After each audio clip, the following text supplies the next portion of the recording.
right, welcome. ZASLOW Show 2.0. It is a Tuesday, the 10th of January. Good to have you aboard. We got a lot going on here today, a lot to get to. We'll pack it in here on a Tuesday morning, although you may be listening to this in the afternoon, you may be listening in the evening. That's the future. I don't know what's happened in the hours in between recording the show and then you guys listening. I hope everyone's had a great day in the time in between that's taken place, all right? You're in the future. I'm right over here. You know I love future movies. Oh, my God. I was watching, there was a trailer that came on. I forget the name of the show. Damn it. But there was a trailer that came on for a new show, like maybe on Amazon Prime, and they say time travel. And all of a sudden, I perk up. I'll watch anything time travel. You know what type of movies / television shows your boy loves. Time travel movies, I'm in. Prison movies, I'm in. I have a very strange obsession with both, okay? So, hey, at ZASLOW Show, at ZASLOW J on Instagram, but you can hit me up on Twitter at ZASLOW Show. If you got prison movies or time travel movies or shows, all right, series, send those recommendations to me. Oh, man, I love prison movies. I don't ever want to go to prison. I would definitely be holding someone's pocket. It would be ugly. All right, look at this Put him. Look at his face. You think this survives in prison? No chance. Time travel was, I would love to time travel. We've been through this before, right? If you could time travel, if you go to the past or go to the future, I go to the past, all right? I think a lot of people would go to the future. I go to the past because I would want to, not that I have like regrets or anything like that, but there's some things that I'd probably want to fix, you know, or do differently or do better. So I would go to the past. Plus, in the future, I don't know what's waiting for me there in the future. You know, is it like Dark Side and he's looking, you know, it's the apocalypse. He's looking for the anti-life equation. He's found it. And then all of a sudden, you know, I'm in that nightmare sequence with Batman. No. I can't risk that. So if time travel happened, yeah, I'm getting in that DeLorean. I'm going back in time, all right? But time travel movies, prison movies, you got your suggestions. You send them to me at ZASLOW Show on Twitter. So speaking of which, we got a poll question today. All right, at ZASLOW Show on Twitter. Go check out the ZASLOW Show 2.0 poll question today. Today's poll question. You ready for it? Here's what we got.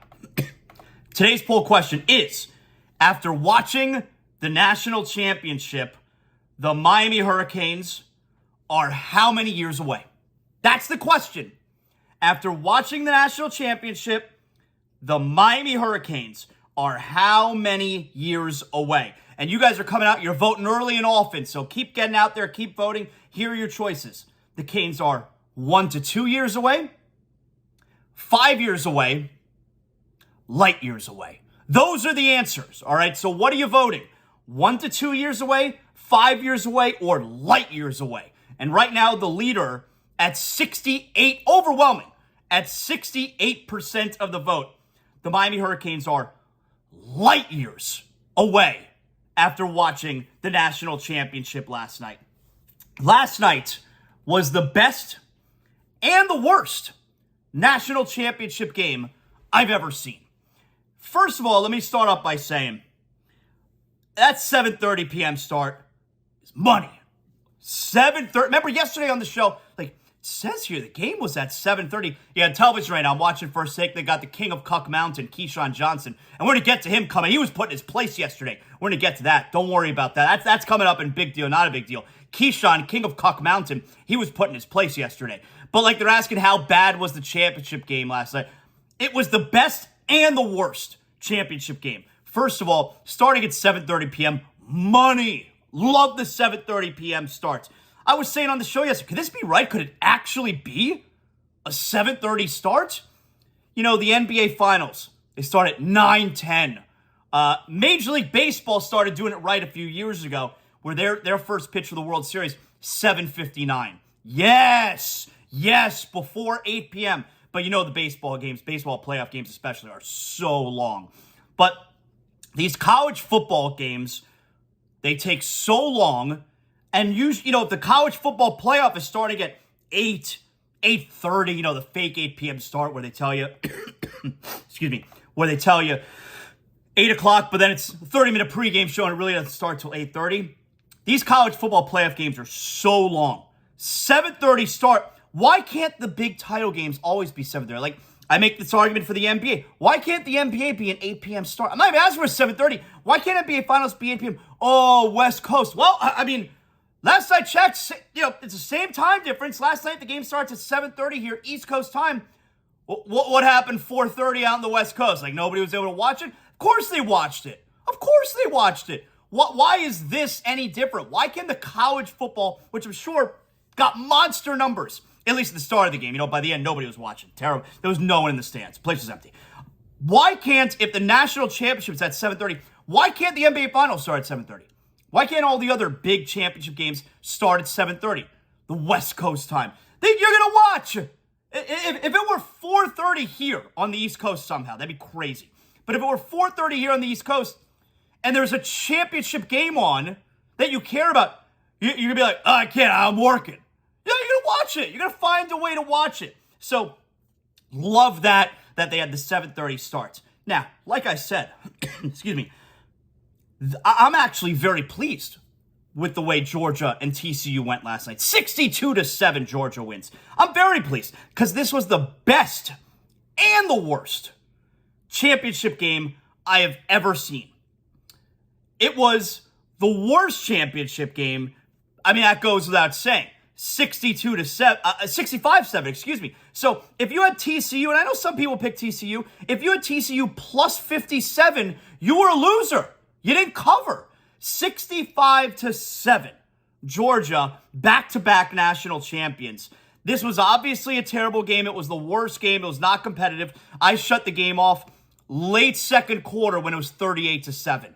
And that leads me to why this was also the best national title game. Because I couldn't muster up the energy to really get invested in this game. This was one of those games, and this happens every now and then.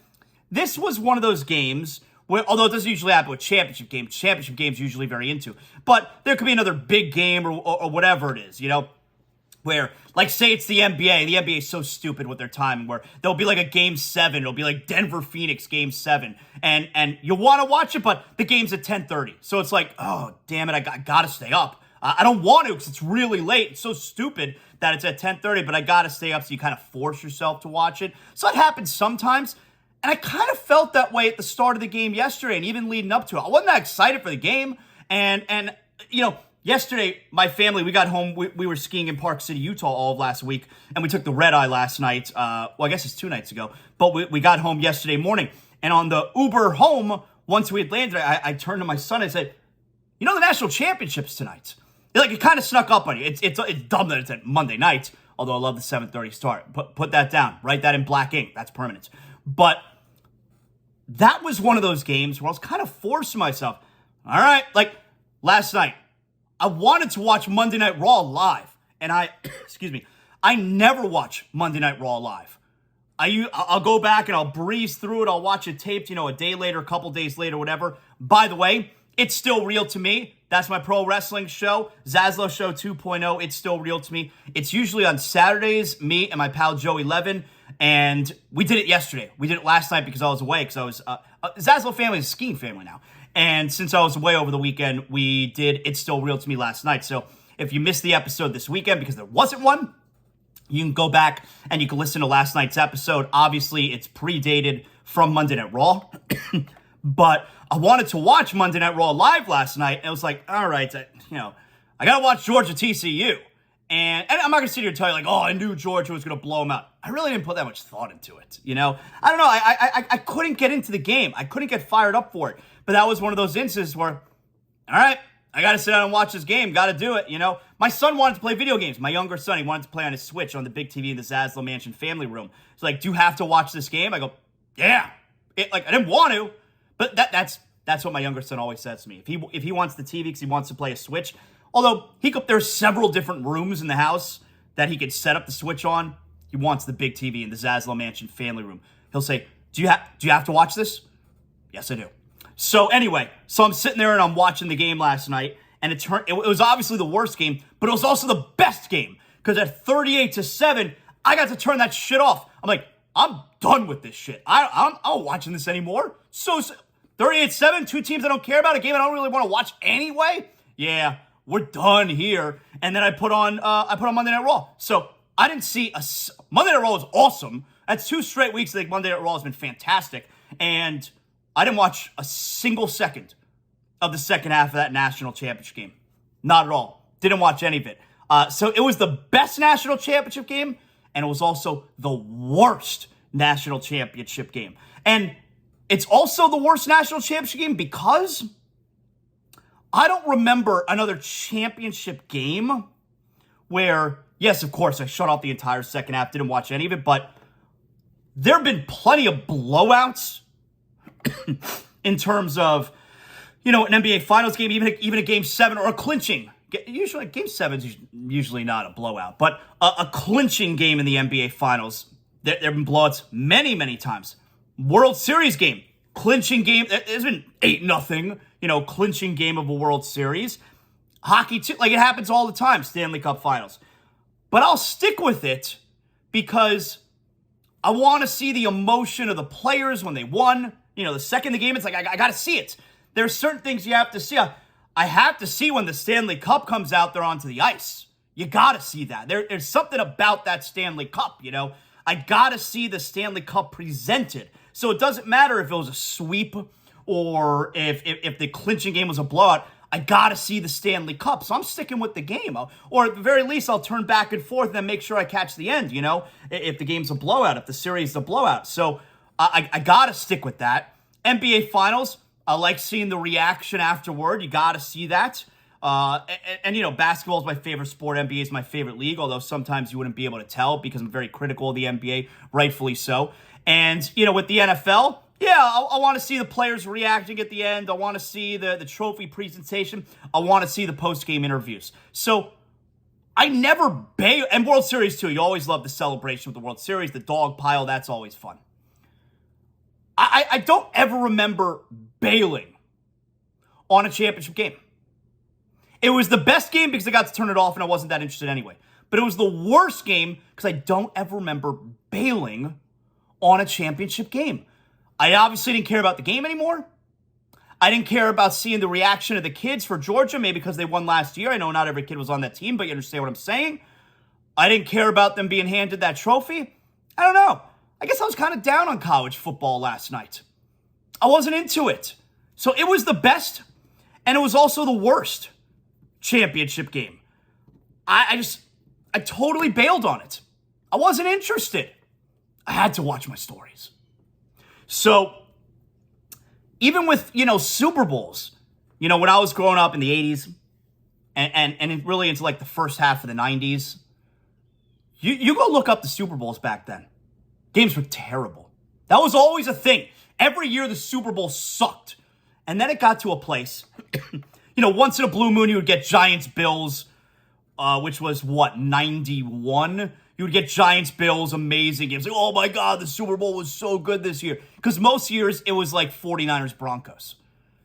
But then you got to a place, late 90s, where I don't know where it started, but there then began just a run of 6 Super Bowls, just awesome games.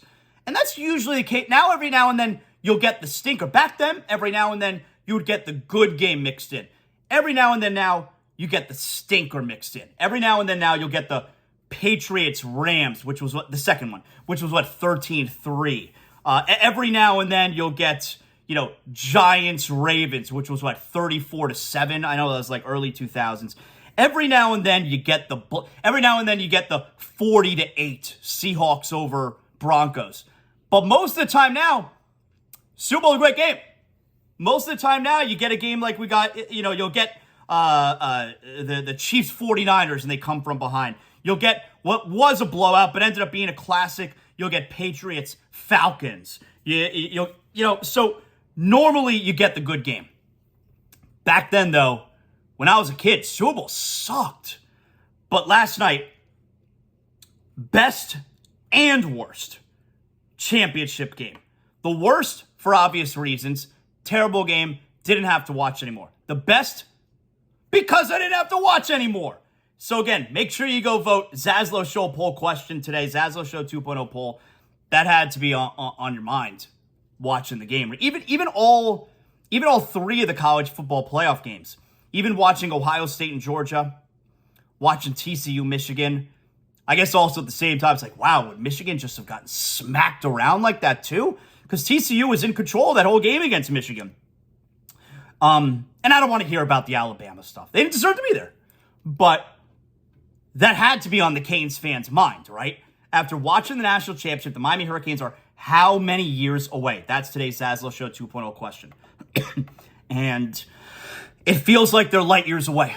I know we keep getting the news, man, Miami Hurricanes, Mario Cristobal is recruiting that amazing offensive line. They're getting all the good players. They're going to be really good. Okay, that like, cool. Although I feel like we go through this every year. Like, is there ever been, like, when's the last year for the Hurricanes? Like, man, they ain't getting any good recruits. They're going to be worse this year. When's the last year that the Canes fans said, yeah, I don't think we're going to be as good this year as we were last year? That never happens. So I choose not to get excited about the Canes because it's been so long. But I understand, you know, it is what it is. It looks like Mario's getting the good kids. But it feels like they are light years away from competing with any of those teams that we just saw. Like, in a different stratosphere, light years away from competing with those kind of teams. And I do, as I was watching the game last night, I did say to myself, though, you could do this with the USC teams. You could do this with you know, all the Bama teams. You could do this with some of the Gator teams. And you could do it with those Miami teams at the beginning of this century where it's, man, I wish we had those teams. I wish those Canes teams back then were right now. And you could see what they look like against this kind of Georgia team or against these Alabama teams. But you could do that with, I mean, you know, FSU back in the late 90s, mid-late, like you could do that as well. Oh, man, I wish that was how they are right now so we could see how they match up against this type of Georgia team. We could do that forever. We could do that forever.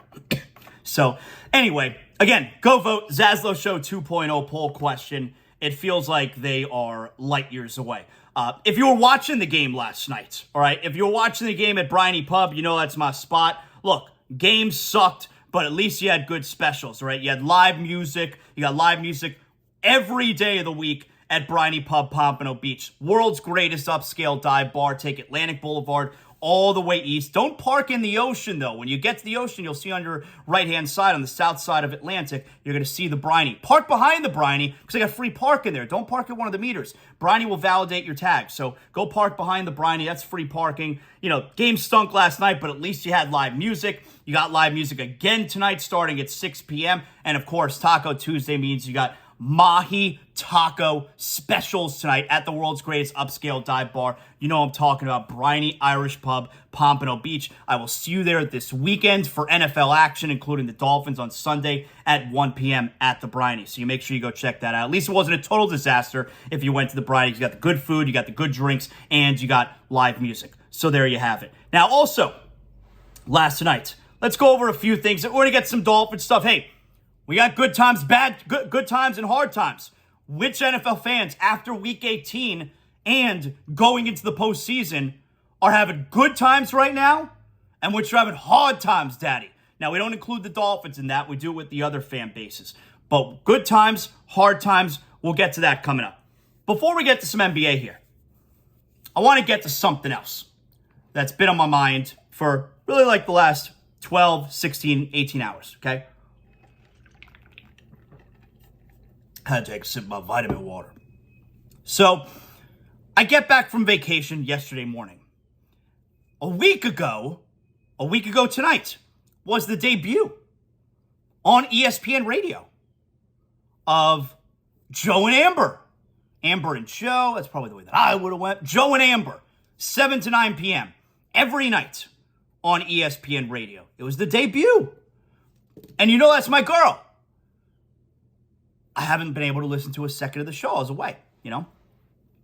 And especially because of the time difference, although, I mean, how's that going to go? I'm sitting down in the hotel. If we're done for skiing for the day, I'm sitting down in the hotel room. I'm listening to my girl Amber. My wife is right next to me. What the hell are you doing? How's that going to go down? Can't do it. So I haven't been able to listen to any of Amber, any of her new show. So yesterday afternoon, I decided, you know what? Let's go to the Joe and Amber podcast. Let's go check it out. Let's go into the archives. And I find it right there. And I want to listen to I'm going to listen on to Friday's show. That was I want to listen to the most recent show. And I also don't want to listen to like the Damar Hamlin stuff because it's a little bit depressing and it dominates everywhere. At that point, like, you've heard all the opinions. No one's got a unique opinion on Damar Hamlin at this point. But on Friday, they did like a real show. So I click on it, read the description, hour 1, hour 2. It's a 2-hour show, in and out, very short. And I'm like, all right, let's listen to a little Joe and Amber. Let me hear how Amber sounds. It's the best thing going on ESPN Radio. Shaking things up. Killing it on First Take. They're crazy if they don't have her on all the time. And so I'm reading the description. Which hour do I want to start with? Do I want to listen to hour 1? Do I want to listen to hour 2? What do I want to listen to? Well, hour 2 had a really great description from Friday night.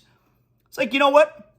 I'm going to listen to hour 2 because they look like they got a really fun segment here for hour number 2 called Joe and Amber Play Big Deal or Not a Big Deal.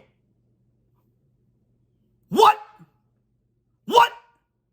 Joe and Amber do a little big deal or not a big deal. And not even that trick. Not even the trick sometimes that like NFL Network pulls where they say, coming up next, is it a big deal or is it not a big deal? That's a trick because they change a little bit of the words. You know, mine's big deal or not a big deal. And they'll do, is it a big deal or is it no big deal? They're changing the not into no. You're not fooling me, all right? It's still a copyright. And they weren't even hiding it. I can't believe that Amber didn't decide, hey, just want to, she'd tip me off. Didn't want to just let me know, hey, I want you to know we stole this from your ass. No. I had to find out because out of being a fan of Amber Wilson, I decided I'm going to go back into the archives and I'm going to listen to one of her first shows on my free time. And I have to be smacked in the face with this news. I have to read it myself. Joe and Amber, not even just Amber Place. She's sharing it. Joe, another man, Joe and Amber play big deal or not a big deal. What? I'm going to sue your ass. I'm going to sue the pants off of her, and I'm going to sue ESPN for everything they've got. Or like everything they've got from 7 to 9 p.m., whatever. I have a copyright on that show. I have a copyright on that segment. Soon that's going to be my show. I'm going to own the show because I'm a lawyer. Man, that was very upsetting. Very upsetting. Segment was good, by the way. Go listen to them. Go listen to Joe and Amber. 7 to 9 p.m. You listen to ZASLOW Show 2.0. Go listen to Joe and Amber. They got a great segment called Big Deal or Not a Big Deal. So anyway, had to get that off my chest. Very, very upsetting. Very upsetting. Had to get that off my chest. The Heat play tonight. The Heat are back in action tonight. They have Oklahoma City coming off of really tough loss, but one of the best games of the year that I thought they played. I love Jimmy Butler, man. Jimmy, after the game the other night, not complaining about the foul, which, by the way, excuse me, I looked at the NBA 2-minute report, the NBA final 2-minute report yesterday, and it was graded as the officials had a correct no call on the final play, Royce O'Neal, when he clobbered Jimmy Butler. Get the F out of here. You know what? And you know what? I'm glad that it didn't say that the referees missed it. Because the NBA 2-minute report is so stupid. I don't know what the point is. Because if it does say they missed it, we don't get to play the last play again. It doesn't make anybody feel better. It makes you feel worse, matter of fact. So I'm glad that the officials got it wrong on the floor. And I'm glad that the NBA got it wrong when reviewing for the last 2-minute reports. Get both wrong. I got eyeballs. I watched the game myself. I know what a foul is. And when you get clobbered, like Jimmy Butler did on the final play of the game, that's a foul. I don't need a last 2-minute report to tell me what a foul is. I know what a foul is. So I'm glad that they didn't say that it was an incorrect no call. They got it wrong on the floor. Let them also get it right in the last 2-minute report when they review. So I actually appreciated that yesterday. But I love Jimmy Butler, man, because after the game, he's like, I got to make that shot. That's on me. And after the play, some of the guys in the Heat were complaining, like Max Strus was complaining, Vic Oladipo was complaining. The fans were very angry, as they should be. Jimmy, he gets clobbered, gets up and walks off the floor. Like he is the polar opposite of Kyle Lowry. How can they be such good friends? I mean, seriously. But besides that they're the polar opposite because one guy is awesome and one guy sucks, Lowry complains about everything. Jimmy Butler never complains. Never. That's how you know, like remember last year when Jimmy picked up the technical fouls and he got thrown out of the game because like he had a 3-point. Remember I started the whole thing with NBA Radio's Eddie Johnson? This is Eddie Johnson, former NBA player. Remember, that happened the whole thing with Eddie Johnson where, is that Heat culture to get a 3-point play and get thrown out of the game? Because Jimmy he converted a 3-point play and then he yelled at the referee and he got thrown out. When Jimmy's complaining, you know something is very wrong. And besides that, after the game, Jimmy says, that's on me, I got to make that shot. He gets clobbered, gets up and walks right to the locker room. He does not complain. He knows there's no point. He doesn't not complain because double negative, terrible English. He doesn't not complain because it wasn't a foul. No, he doesn't complain because they're not going to change the call. They're not going to change their minds. There's nothing he can do about it. And he's just the exact opposite of Kyle Lowry in that spot. Lowry complains about everything. That's the worst part with Lowry. It's not even that he stinks. It's that he stinks and is also completely unlikable because he's nonstop complaining out there. He's tough to like when he's playing well. But when he doesn't play well, which is most of the time, just a brutal player to watch. Butler never complains. Love it. And we know that the NBA player, there's two things they love more than anything else, to complain and to not play. Jimmy never complains. That I did like that about the finish of the game a couple nights ago. He gets up, he walks away. What am I going to do? I mean, they blew it. Nothing I can do. So the Heat will look to get back in the win column tonight against Shai Gilgeous-Alexander, one of the leading scorers in the league. He's likely going to be an all-star for the first time. Oklahoma City Thunder. The Heat, Thunder tonight. It's a TNT game, so you get a little national love. Our old coach, Stan Van Gundy, love Stan. He's on the call. He's the analyst tonight along with Brian Anderson on TNT. So there you have it. You also get the local love, all right? Bally Sports, Eric Reed, John Crotty. Those are our pals. So you want to make sure you watch those guys as well. And I always watch the local broadcast, though. I don't know. Maybe since I don't do the games anymore, maybe I'll check out the national broadcast. I might do that tonight, actually. I never do that. When I was a kid, you know that used to be my style. If the game was also on nationally, when I was a kid, I always watched the national broadcast. Not that I didn't like the local broadcast. Eric Reed and Dr. Jack. Oh, the greatest Dr. Jack. I love you so much.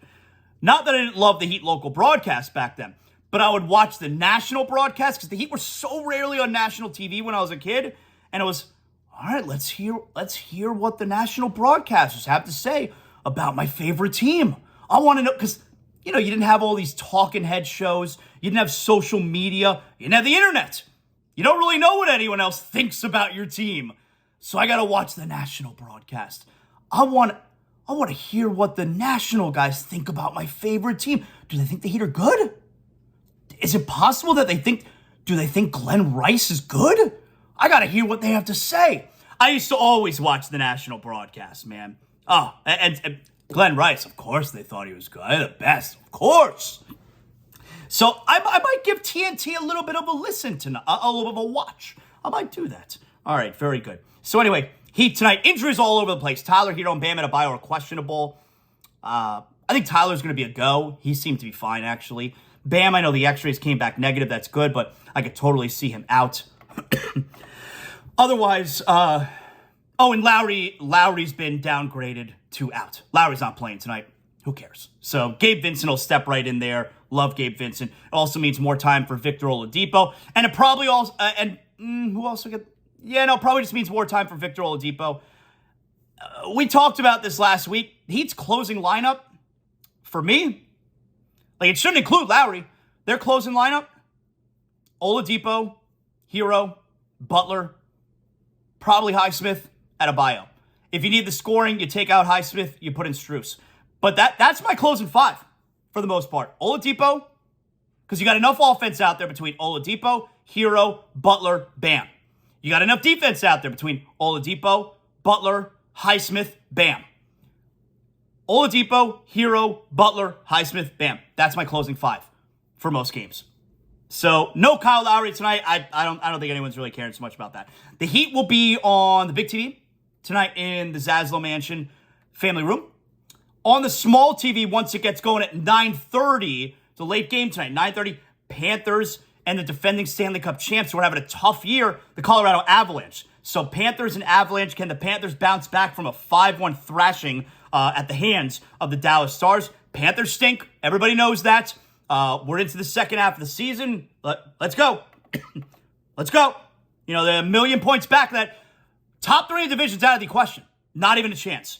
And they're still very far back of the second wildcard spot. Lots of hockey to play, but it's really tough to make up ground in the National Hockey League because of the 3-point games. So let's see where the Panthers are going into tonight. Hang with me just a second here. Second wildcard spot, the Panthers are 6 points back. But here's the big problem. They're 6 points back of the Penguins, and the Penguins have played 2 fewer games. So you're potentially 10 points back. But they're 6 points back if you want it, for the sake of accuracy. But with Buffalo and the New York Islanders in between them and that second wildcard spot, the Panthers are 11 points back of the Rangers for the first wildcard spot. So realistically, and the Panthers are 9 points back of the third spot in the Atlantic Division. So realistically, the Panthers are 6 points back of really the only playoff spot they can catch. There's 8 available, and really the 8th one is the only one that they could potentially catch, even though we have exactly 41 games remaining in the season. Oh, what a disaster of a season it's been. NBA last night, though, there was some action we got to get to before we get to the Dolphins here. NBA, we had some stuff going. Let me take a little look here, all right? Then I want to get to the first round games for this weekend. The wild card, Super Wild Card weekend's going to be so good. So last night you had the Celtics. Celtics beat the Bulls 107-99. Jason Tatum at 32 points. Grizzlies. How about the Grizzlies? A 7th consecutive win, 121-113 over the Spurs last night. The Grizzlies are tied for first with Denver in the Western Conference. Grizzlies. I love that Western Conference. Interesting as hell. 7 straight now for Memphis. The Bucks came back from 17 down in the second half to beat the Knicks 111-107. Jalen Brunson at 44. That's a career high for Brunson. And I got to tell you, I did not like the Brunson signing. I thought, number one, their backcourt was going to be way too small. But Jalen Brunson he's playing at an all-star level. He's playing the best ball of his career. Career high last night. And I kind of figured, you know what? Like, Brunson, good player, but does he make you that much better? I mean, the Knicks are a 500 team. They're like 2 games over 500. They're a game above. So I think they're 3 games over 500. I believe they're a game ahead of Miami, or 2 games ahead of Miami. Brunson's made them better, and he's been worth the money. He's really good. So I was wrong about that signing. That's turned out to be a good signing for New York. And the Nuggets beat the Lakers. Get this. Nuggets beat the Lakers last night, 122-109. Nikola Jokic, 14 points, 11 rebounds, 16 assists. 16 assists, a lot. 14, 11, 16, triple-double. All right, triple-double for Jokic. No big deal, right? Took 5 shots. Made all 5. 5 for 5 field goals. 1 for 1 from 3. Nikola Jokic did not miss a shot last night. That's incredible. Has there ever been a triple-double where a player did not miss a shot? I don't know. Somebody call ESPN Stats and Info. Someone part of my team here, call ESPN Stats and Info. Has it ever happened that a player has gotten a triple-double without missing a shot?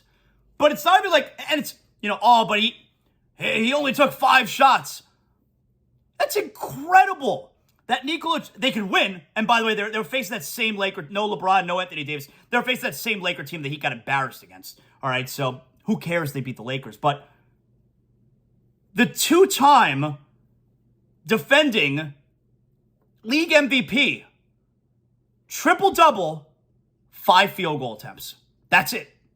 For the best team in the Western Conference, number 1 team tied with Memphis in the Western Conference. That's pretty incredible. You got to give it up. I know not everyone loves Jokic. He's not a favorite of the casual NBA fan. The stats guys, the analytic guys love Jokic. Jokic is not a fan favorite as far as the casual fan goes. But that's really impressive, man. That they're winning games. They're first place in the West. He's a triple-double almost every night, it seems. And he has the temperament.